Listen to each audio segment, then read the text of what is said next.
and I was going to be doing love scenes with this beautiful girl. And I had to get my wife's permission. But after we did the love scene that we did together, which was my first real screen kiss with Ann-Margret. Ann-Margret, a name that once left Hollywood in awe for her rare fusion of beauty, talent, and stage presence. Born in Sweden during the dark days of World War II, young Ann-Margret Olsen endured a difficult immigrant journey before rising to become the queen of Allure on the American silver screen. From her explosive breakout in Bye-Bye Birdie, her mysterious romance with Elvis Presley, to her status as a versatile star conquering film, music, and stage, Ann-Margret was never just an actress. She embodied a magnetism Hollywood has never seen twice. Yet behind the dazzling spotlight lies a canvas painted with both triumph and tragedy. A horrific accident that nearly ended her life and career, a silent battle with alcohol and sleeping pills, the pain of never becoming a biological mother, and the heartbreaking farewell to the man she shared more than half a century with. Through it all, Ann-Margret remained unshaken, continuing to shine and earning her place as a resilient icon, where passion and determination outshone loss. For over 6 decades, Ann-Margret has left behind not only unforgettable performances, but also a living testament that the glow of the stage and the shadows backstage can merge to create a legend. And the question for audiences today is this: what allowed Ann-Margret not only to survive, but to rise as one of Hollywood's timeless icons? Early life. Ann-Margret Olsen was born on April 28, 1941, in Valsjöbyn, a small village in northern Sweden where winters were long, snow blanketed the land, and life revolved around modest wooden houses. Yet her arrival came at one of the darkest moments in history. Europe was engulfed in the flames of World War II. Her father, Carl Gustaf Olsen, a skilled electrician, constantly worried that their small homeland would not be safe or stable enough for his daughter's future. The most difficult decision of his life was to leave his family behind, setting off for America to find work and lay the foundation for a new beginning. For 6 years, Ann-Margret grew up in the care of her mother, Anna Aronson Olsen. Those were years without her father, when the two struggled to get by in the hardships of the post-war era. In Ann-Margret's memory, her mother stood as the embodiment of sacrifice and resilience, caring for her child while instilling the belief that life could be better if one worked hard enough. The longing for her father and the dream of family reunion became the driving force that pushed the shy little girl to learn strength. In 1946, that dream finally came true. Ann-Margret and her mother left Sweden for the United States. At 6 years old, she stepped off the ship in New York, overwhelmed by the bustling streets and the unfamiliar language. On her very first day, her father took her to Radio City Music Hall, where the lights, the music, and the grandeur left her spellbound. She would later recall that moment as a premonition. I didn't know why, but I felt I would return there one day. And indeed, decades later, Ann-Margret would stand on that very stage as a star. The family settled in Wilmette, a suburb of Chicago. There, Ann-Margret faced her first trials. She spoke no English, struggled with cultural differences, and felt the pressure to adapt quickly. Often viewed as an outsider by classmates, she refused to give up. "I studied harder because I didn't want to be different," she once shared. That determination not only helped her fit in, but even led her to win spelling competitions, an achievement nearly unthinkable for an immigrant child. While her father worked tirelessly to provide for the family, It was her mother who nurtured Ann-Margret's artistic spark. Seeing her daughter's love for music and dance, Anna enrolled her in ballet and singing lessons. With little money to spare, she hand-sewed costumes, gloves, and lace details so that her daughter could look radiant on school stages. That love and unwavering belief convinced Ann-Margret that the spotlight was where she truly belonged. From her earliest performances at community events, she stood apart. Her movements were natural, her expressions radiant, and her voice filled with emotion. Audiences were captivated, and teachers realized they were witnessing a rare talent. Behind her shy exterior burned an untamable fire for the stage. Her childhood was a blend of hardship and wonder, years of longing for her father, nostalgia for her homeland, and feelings of isolation in a foreign country, but also the beginnings of an extraordinary journey. Those circumstances forged in Ann-Margret resilience, determination, and sensitivity, the very qualities that would one day make her one of Hollywood's most versatile and enduring stars. Early career. Even as a student at Northwestern University, Ann-Margret stood out for her difference. While many of her peers pursued stable careers as teachers, nurses, or office workers, she poured all her energy into singing and dancing. She frequently performed at school events, where audiences were captivated by her husky voice and her rare command of the stage for someone barely in her 20s.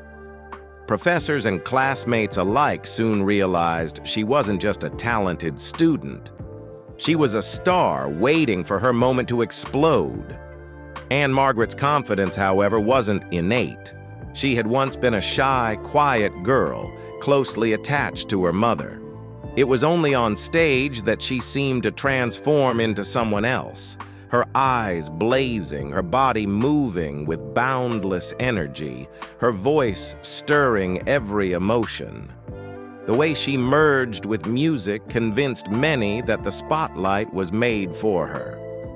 In 1959, Ann-Margret and a few close friends decided to try something bigger. They formed a band called the Subtle Tones, performing in bars, nightclubs, and small entertainment spots across Chicago. With her fiery red hair and free-spirited style, Ann-Margret quickly became the center of attention on stage. But the path was anything but easy. The group often drove hundreds of miles overnight just to make a low-paying gig. Some nights, the audience was indifferent, their chatter drowning out the music. Instead of discouraging her, Ann-Margret saw this as her real school, where she learned to control an audience's gaze, manage her energy, and carve out her own artistic identity. The turning point came when the Subtle Tones were invited to perform in Las Vegas. It was there that George Burns, one of America's greatest comedians, happened to be in the audience. Burns immediately recognized in the young woman a raw magnetism Hollywood craved, both innocent and explosive, feminine yet fierce.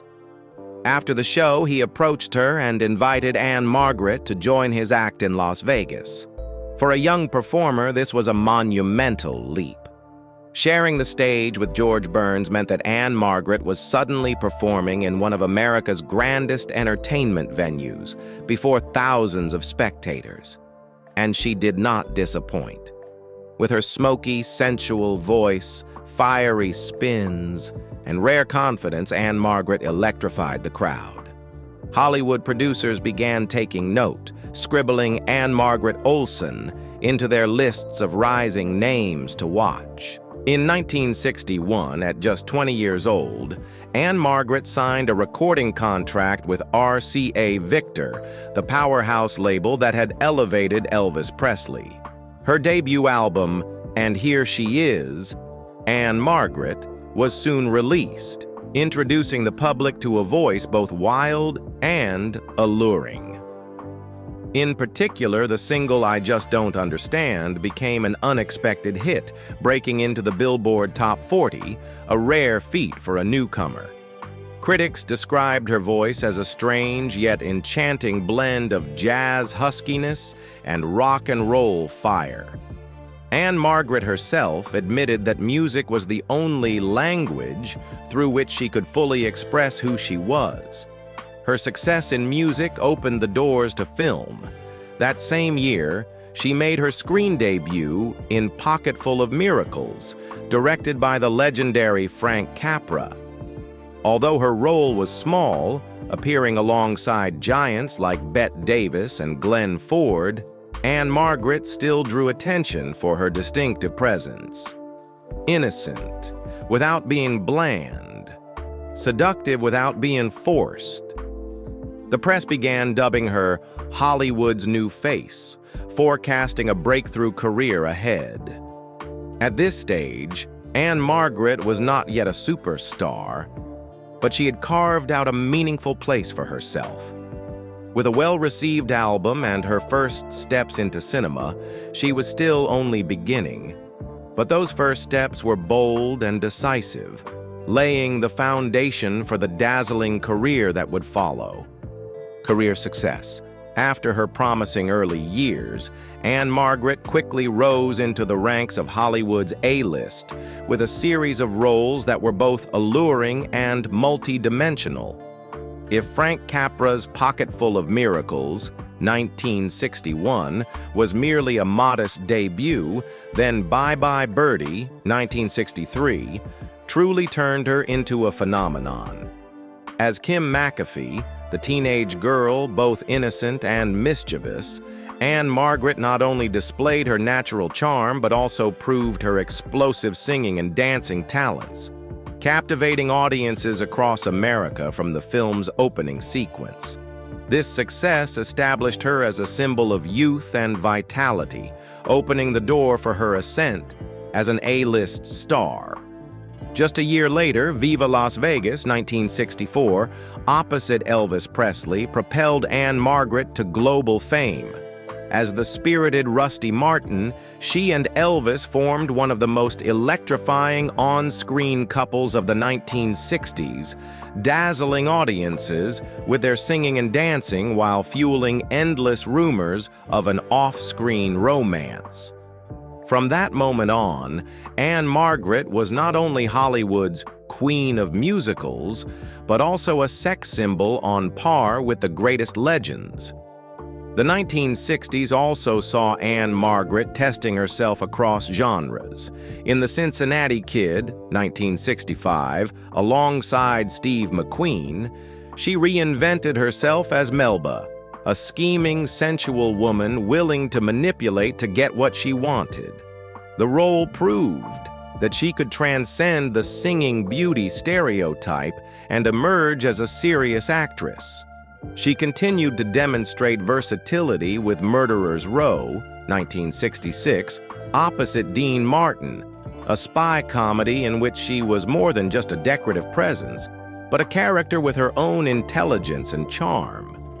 At the same time, Ann-Margret cemented her reputation on the Las Vegas stage beginning in 1967, earning acclaim for her high-energy live shows, blending singing, dancing, and theatrical spectacle, turning performances into unforgettable events. By the 1970s, Ann-Margret transitioned from her musical star image to roles demanding deeper psychological complexity. A major turning point came with Mike Nichols's Carnal Knowledge, 1971, in which she starred opposite Jack Nicholson in a raw and tragic role. As Bobby, a woman trapped in a toxic relationship, Ann-Margret laid bare vulnerability, helplessness, and searing intensity in a performance that stunned critics. The role earned her an Academy Award nomination for Best Supporting Actress and confirmed that she was no longer confined to the label of sex symbol, but had established herself as a serious actress. Another career peak came with Tommy, 1975. the legendary rock opera by The Who, directed by Ken Russell. As Nora Walker, Ann-Margret portrayed the torment of a mother torn between love and helplessness, culminating in the infamous scene where she thrashes amid soapsuds, chocolate, and baked beans, a surreal, haunting sequence that became iconic.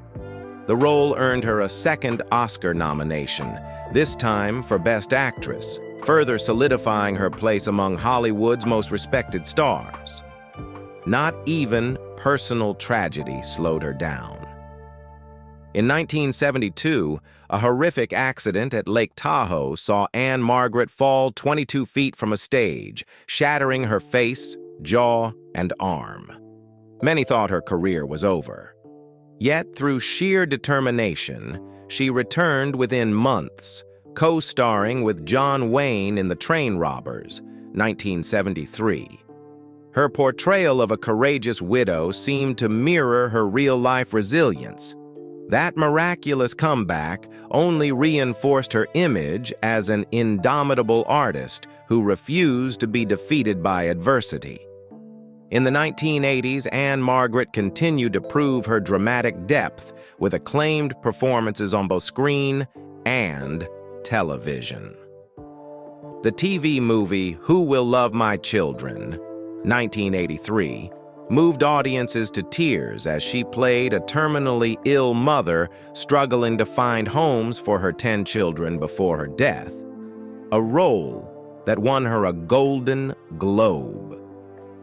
In 1984, she returned to the stage with a tour de force performance as Blanche Dubois in A Streetcar Named Desire, embodying the character's fragility and fierce resolve, earning further critical praise. By the 1990s, Ann-Margret still retained her charm, this time shining in comedy. Grumpy Old Men, 1993, and Grumpy Old Men, 1995, endeared her to younger audiences while showcasing her timeless wit in sparring matches with Jack Lemmon and Walter Matthau. She also took part in notable projects such as Magic, 1978, Our Sons, 1991, and Any Given Sunday, 1999, each role demonstrating her limitless ability to reinvent herself. Beyond film, Ann-Margret made memorable appearances on television. She guest-starred in Law and Order, SVU, 2010, winning an Emmy for Outstanding Guest Actress. Even in recent years, she continued to challenge herself with roles in Ray Donovan, 2014, The Kaminsky Method, 2018, and Queen Bees, 2021, proving her artistic vitality remains unbroken. Over the course of her career, Ann-Margret has earned 5 Golden Globe Awards, 2 Oscar nominations, multiple Emmy nods, and a star on the Hollywood Walk of Fame. But beyond the accolades, she has shown herself to be a complete artist, constantly reinventing her image.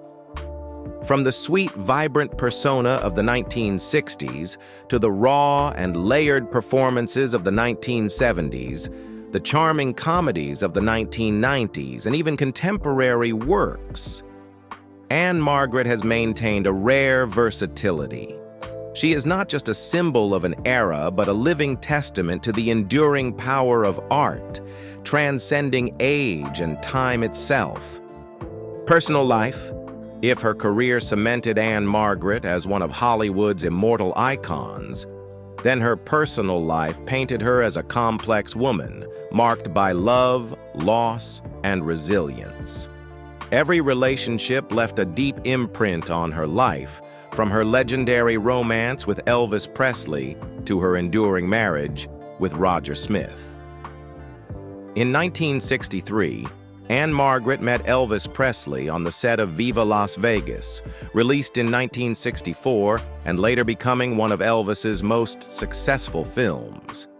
At the time, Ann-Margret was just 22, fresh off her breakthrough in Bye Bye Birdie and hailed by Hollywood as the new Marilyn Monroe. Elvis, 28, was at the peak of fame but already burdened by the image of the clean-cut king, carefully managed by Colonel Tom Parker. From their first meeting, introduced by director George Sidney, sparks flew. Elvis saw in Ann-Margret not just a beautiful co-star, but a female version of himself, magnetic, captivating, and sensual, yet shy and private off stage. Ann-Margret, in her memoir My Story, described feeling an electric current running through her body the moment their eyes met. During filming, their chemistry quickly spilled beyond the screen. The explosive dance numbers captured only a fraction of the real fire between them. Off camera, they often rode motorcycles together, a shared passion. Elvis showered her with affectionate nicknames and flowers sent to her dressing room before each performance, while Ann-Margret became the safe haven where he could confide about the crushing pressures of fame. Their love affair lasted nearly a year, long enough to become the stuff of Hollywood legend. At the time, the press relentlessly covered their every move, branding Ann-Margret the female Elvis, fueling public fascination. Though both tried to stay discreet, they were spotted together in Las Vegas and Los Angeles, hand in hand. Ann-Margret would later recall that they were two kindred spirits, both burning with the same passion for music and performance. Yet the romance was precarious from the start. Elvis was still deeply involved with Priscilla Beaulieu, whom he had met when she was just 14. When rumors about Ann-Margret surfaced, Priscilla reacted furiously. In her memoir, Elvis and Me, she described smashing a vase when Elvis admitted to the affair. Meanwhile, Colonel Tom Parker, fearing Ann-Margret would overshadow Elvis, pressured him to end it. Although Elvis considered choosing Ann-Margret, he never dared to defy the machine controlling his image. In 1967, he married Priscilla. That same year, Ann-Margret wed actor Roger Smith. Still, the bond between Ann-Margret and Elvis never completely faded. They stayed in touch, and Elvis continued sending her flowers before many of her shows, a quiet reminder that she was never far from his thoughts. On August 16, 1977, when Elvis died, Ann-Margret was among the very few artists invited by the Presley family to attend the private funeral at Graceland. She wept silently, later saying, "I will never get over this loss. Elvis will always be a part of me." In interviews thereafter, she steadfastly refused to speak ill of him, calling him her soulmate, the one who had understood her most deeply during the heights of her fame. Her love with Elvis may not have led to marriage or children, but it became one of the most poignant and tragic chapters of Ann-Margret's life. It was a romance of light and shadow, of glory and secrecy, ending with the sudden death of the king of rock and roll, leaving her with a grief that would never fully heal. After her secret yet profound romance with Elvis Presley ended, Ann-Margret entered a period filled with curiosity and speculation from the press. Her name appeared in headlines, not only for her films and music, but also for rumored romances with some of the era's biggest stars. Among them, the most talked about was her brief relationship with singer Eddie Fisher, a man whose reputation was already entangled in controversy. Fisher had once been America's top pop vocalist in the 1950s, celebrated for his sweet voice and polished charm. But by the early 1960s, he was far better known for scandal than song, leaving his wife, America's sweetheart, Debbie Reynolds, for Elizabeth Taylor, only to plunge into more turbulent affairs afterward. So when rumors spread that he was dating Ann-Margret, the public was instantly captivated. The image of Hollywood's most alluring star linked to one of the most notorious men in show business was like a spark thrown onto gasoline. In reality, the relationship was short-lived. The press portrayed them as a glamorous couple, Ann-Margret, the goddess of seduction at the peak of her career, and Fisher, the crooner who once enchanted a nation. They made a handful of appearances together, just enough to fuel sensational headlines. But behind the flashbulbs, Ann-Margret seemed to find little stability. Fisher, burdened with a scandalous past and entangled relationships, was hardly the kind of man she could rely on. Some entertainment columnists at the time suggested that Ann-Margret ended things quickly because she had no desire to be swept into the same whirlwind of gossip that had already consumed and damaged so many actresses before her. Ann-Margret herself later hinted that in her private life, she was always cautious not to bring shame or heartbreak to her parents through bad publicity. The fling with Eddie Fisher, therefore, remains only a small chapter in Ann-Margret's life. A brief curiosity, a connection too fragile to last.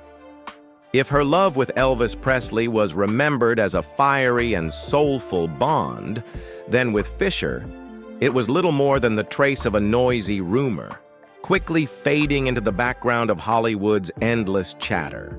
By the 1960s, Ann-Margret had quickly become one of Hollywood's most dazzling and seductive stars. Naturally, her private life turned into prime tabloid bait. Beyond her public or semi-public romances with Elvis Presley and Eddie Fisher, her name was constantly linked to a string of rumored affairs with some of the most famous men in Hollywood. The press often called her Hollywood's red-hot goddess, and any male star seen beside her could instantly become the subject of speculation. Countless columns paired her with leading men like Steve McQueen, Dean Martin, and even Frank Sinatra. The reasons were simple. She frequently collaborated with them on films, shared the stage at entertainment events, or attended the glittering all-night parties of Hollywood's elite. One of the most persistent rumors claimed she had a crush on Steve McQueen during the filming of The Cincinnati Kid, 1965. Neither ever confirmed it. With Dean Martin, her chemistry in Murderer's Row, 1966, made audiences believe they were screen lovers, though in reality, they remained only close friends. Frank Sinatra, known for his womanizing ways, was also rumored to have pursued her after inviting her to several of his performances, but Ann-Margret never confirmed such claims. The common thread among all these rumors was Ann-Margret's silence. She let the public speculate while she focused on her career and shielded her parents from negative headlines. That discretion unintentionally created an aura of mystery around her private life, making every rumor seem even more tantalizing. Yet it is clear most of these so-called romances were fleeting fabrications, products of public imagination and press sensationalism rather than truth. As she later wrote in her memoir, she never wanted love to become a public spectacle. For Ann-Margret, only a few relationships were profound enough to be remembered. Elvis Presley as a fated love, and Roger Smith as the great love of her life. If Elvis Presley was Ann-Margret's soulmate in music, then Roger Smith was the man who gave her lasting devotion, transforming what seemed like another fragile Hollywood romance into a marriage that endured for over half a century. Their love story was not loud or flashy, but it was deeply emotional, steady, and built on sacrifice and loyalty. Ann-Margret first met Roger Smith in the mid-1960s at an industry party in Los Angeles. She was then Hollywood's rising sex bomb. While Roger was already famous for 77 Sunset Strip, with the polished charm of a television leading man. Their first glance sparked an interest, Not the fiery passion of her affair with Elvis, but a slower, steadier warmth. After only 3 dates, Ann-Margret knew he was the one. As she later admitted, "By the 3rd time I saw Roger, I knew I would marry him." In 1967, they wed. The ceremony was quiet and unpretentious, almost in stark contrast to Ann-Margret's A-list stature at the time. While Hollywood expected a lavish spectacle, she chose simplicity, because what mattered most was not the flash of cameras, but finding a man who would stay. And Roger proved to be that safe harbor. After their marriage, Roger made a surprising choice. He gradually stepped away from acting to become Ann-Margret's manager, advisor, and shield. To many, it looked like a sacrifice. To him, it was love. He abandoned the spotlight so she could shine, handling contracts, organizing her schedule, and most importantly, protecting her from the traps of Hollywood. Thanks to Roger, Ann-Margret sustained a stable, enduring career, avoiding the burnout and breakdown that consumed so many of her contemporaries. Their marriage was not without sorrow. The greatest pain was Ann-Margret's inability to have biological children, despite trying every medical option available at the time. She often fell into despair over her unfulfilled wish of motherhood. Roger comforted her by sharing his 3 children from a previous marriage. Ann-Margret called herself the mischievous stepmom, masking her heartbreak with humor. But in truth, she loved those children fiercely, shielding them from publicity and treating them as her own. The 1980s brought even harsher trials. Roger was diagnosed with myasthenia gravis, a rare disease that weakens the muscles, and later also suffered from Parkinson's and cancer. This changed Ann-Margret's role from glamorous movie star to devoted caregiver. She fed him medicine by hand, guided him when he could no longer walk steadily, and spent sleepless nights by his hospital bed. At times, she postponed major projects just to stay with him. Willingly stepping back from the stage, she once ruled to preserve the home they had built. She once confessed, "The shy girl I once was had vanished, replaced by a strong woman, because I had to take care of Roger." Miraculously, their love only grew stronger through illness. When Ann-Margret was on stage, she knew Roger was watching from the wings. When Roger grew frail, she became his legs and arms. They became inseparable soulmates, living proof that true love could endure anything. But devotion also came with heartbreak. Ann-Margret had to watch her husband decline slowly over decades. Roger passed away in 2017 after exactly 50 years of marriage. By then, Ann-Margret was no longer the radiant star before the cameras. She was simply a wife mourning the loss of her lifelong companion. She called him her partner, protector, and eternal love. If her romance with Elvis Presley was a short yet fiery chapter, then her love with Roger Smith was a half-century epic, filled with tears, struggles, devotion, and sacrifice. And perhaps, among all the roles Ann-Margret ever played, her greatest and truest performance was that of the devoted wife beside Roger. Turmoil, scandals, trials.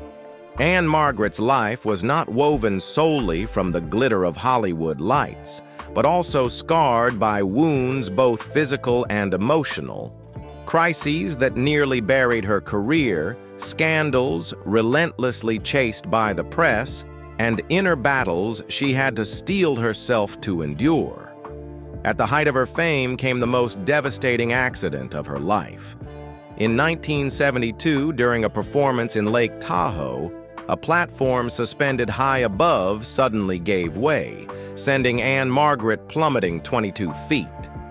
The impact shattered the face that had enchanted Hollywood.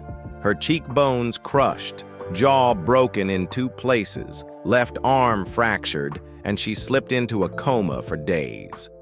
Doctors warned that even if she survived, her face would never heal fully, and her career would likely be over. But Ann-Margret refused to surrender.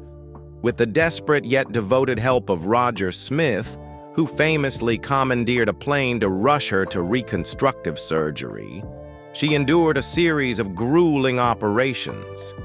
Just months later, she stunned the world by walking back on stage with her radiant smile intact. The audience erupted, for they weren't just witnessing a star who survived, they saw a warrior who had conquered fate. The accident was not the only fracture. In the years that followed, Ann-Margret sank into the spiral of alcohol and sleeping pills. The lingering physical pain from her fall, combined with the death of her father in 1973, a man she had always regarded as her protector, dragged her into despair. She admitted she once lived in an endless haze, where days and nights blurred together and pills and liquor became her only escape.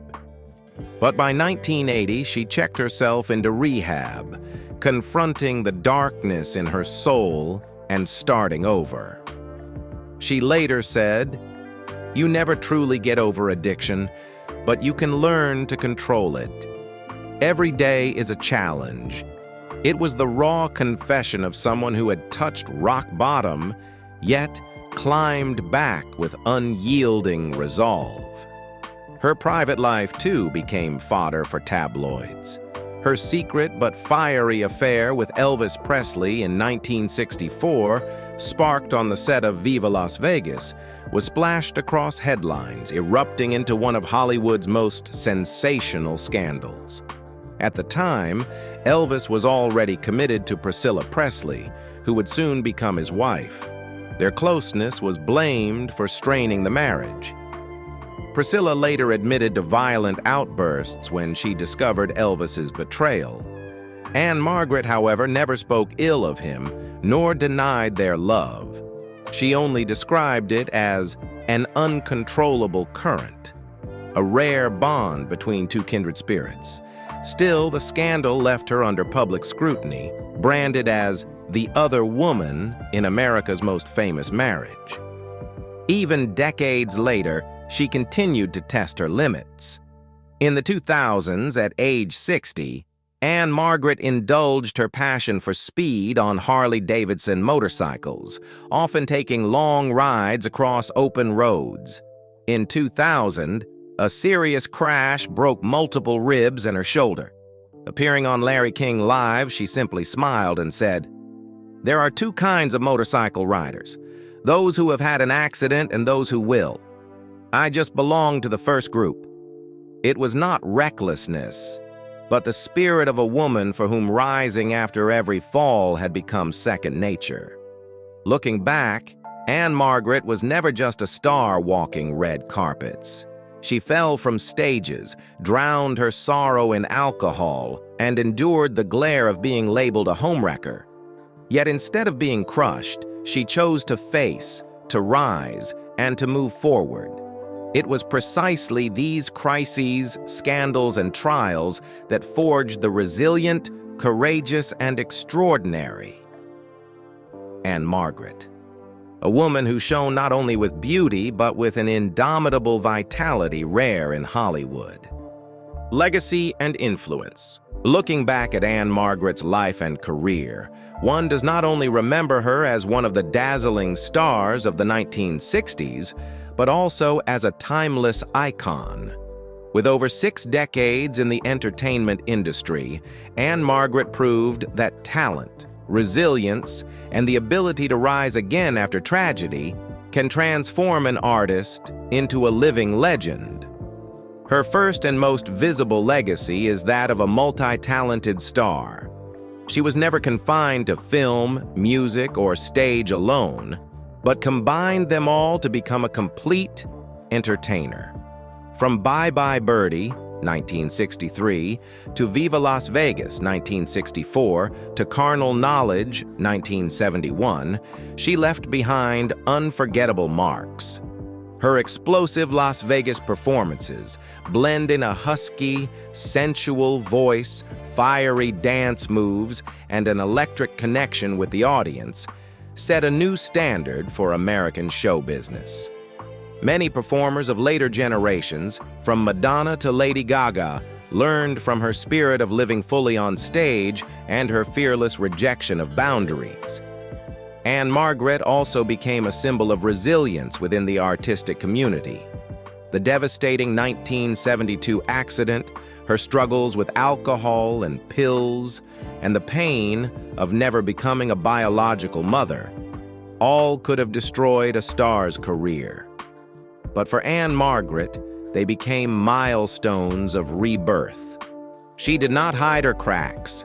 She turned them into sources of strength, proving that greatness does not come from perfection, but from the ability to rise after a fall. This is precisely why she became an inspiration for generations of artists, especially women, in a Hollywood that was often harsh and unforgiving. In cinema, Ann-Margret transcended the label of sex symbol that the press once imposed on her.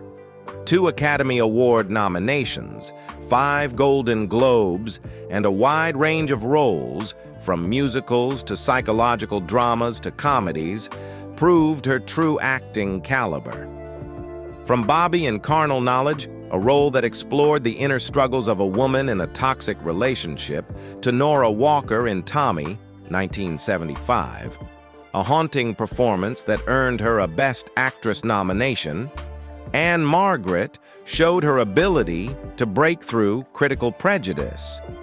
This legacy is especially significant in an industry that often discarded actresses once they aged out of youthful glamour. Beyond the screen, Ann-Margret was remembered for her compassion and sense of service. She toured Vietnam twice during the height of the war, risking her safety to bring songs and smiles to American soldiers. The image of Ann-Margret performing amidst gunfire, surrounded by troops shielding her, became proof of her courage and empathy, an artist who did not stand apart from history. Later, she continued devoting her time to charity, particularly supporting veterans, forging a bond between artist and community that transcended the stage. Ann-Margret also left behind a symbolic legacy in popular culture, a Swedish-born immigrant who grew up in America and became a global star. Her journey embodied the American dream, that a shy girl struggling to speak English could rise to become a face etched in the cultural memory of the 20th century. For many generations of audiences, Ann-Margret remains proof of the power of faith and perseverance. Even in later years, Ann-Margret continued to reaffirm her place. From guest roles in Law & Order, SVU, Ray Donovan, and The Kaminsky Method, to receiving the Living Legend Award at the Women's Image Awards in 2024, she showed that age could not limit art or her passion for performance. Ann-Margret left behind not just dozens of films, music albums, or legendary nights on stage. She left a standard of resilience, of devotion, and of living true to one's passion. In her, light and shadow did not cancel each other, but fused to create a luminous legacy, fragile yet proud, the legacy of a woman who turned a life of upheaval into her own epic. Current life. At 84, Ann-Margret still radiates a presence and vitality that captivates the public. Though she no longer works in film and music with the same intensity as during her golden years, she continues to appear at significant events, proving that her star has never dimmed. To audiences, Ann-Margret is not a retired actress fading into the background, but a living legend still moving forward on her artistic journey. In 2024, Ann-Margret was honored at the 25th Women's Image Awards in Beverly Hills with the Living Legend Award, a title that celebrated not only her illustrious career in film and music, but also her endurance as a woman who had fallen many times, yet always rose again with extraordinary strength. On stage, she spoke little about the past, instead emphasizing the joy she feels in the present, the joy of still being able to give and still being loved. In 2025, Ann-Margret once again surprised the public when she appeared on the fundraising broadcast Lead with Love 6 to support victims of the Los Angeles wildfires. At 84, she stepped back into the spotlight with her familiar grace, jokingly sharing that the secret behind her iconic 1960s dance moves could be summed up in a heart and a chair, a half-serious, half-playful remark that perfectly reflected her youthful spirit and refusal to bow to time. Her presence was more than a performance. It was a reaffirmation that community responsibility remains central to her life. Behind the scenes, Ann-Margret continues to cherish one of her greatest passions: motorcycles. The image of her confidently riding a lavender Harley-Davidson adorned with white daisies has become a symbol of her ageless, free-spirited personality. Despite having suffered several serious accidents, she has never given up her love of speed, seeing it as a way to stay vibrant and connected to her youth. Most notably, 2025 also opened a new chapter in her legacy, a biopic currently in development, with Lindsay Lohan set to portray Ann-Margret. What drew attention was not the casting choice itself, but Ann-Margret's wholehearted approval and encouragement. She called Lohan a talented artist and expressed her delight in seeing her story told to a younger generation. For her, this project is not just another film, but a way to actively shape how the world will remember her, not merely as a sex symbol of the 1960s, but as a woman who fought, loved, and gave endlessly. Today, Ann-Margret lives at a slower pace, but never stands still. Honoring ceremonies, television appearances, her passion for speed, and her commitment to charitable work together create a portrait of her present life. An Ann-Margret still radiant, but radiant in the way of a legend. One who has lived long enough to understand the true worth of both light and shadow along her extraordinary journey. Ann-Margret's story is not just the journey of a star, but a living testament to how a person can preserve their own light while learning to walk through the shadows. At 84, she no longer needs to prove anything to Hollywood, yet her presence still prompts us to ask, what allows someone to endure accidents, addiction, loss, and the unforgiving passage of time while still shining with radiant grace? Perhaps it is faith in oneself and a love for art, for life itself. Ann-Margret turned every rise and fall into a meaningful chapter so that today, when audiences look at her, they see not only an icon, but also the embodiment of resilience, a generation of artists who gave themselves entirely to their passion. And her story does not stop on the screen or stage. It echoes in the hearts of all who are searching for the strength to rise again after hardship. If Ann-Margret's journey moved you, we invite you to share your thoughts in the comments. Which moment in her life touched you the most? Don't forget to hit like to show your support and subscribe to our channel to continue exploring the lives of other great stars. It is you who help keep their legacy alive.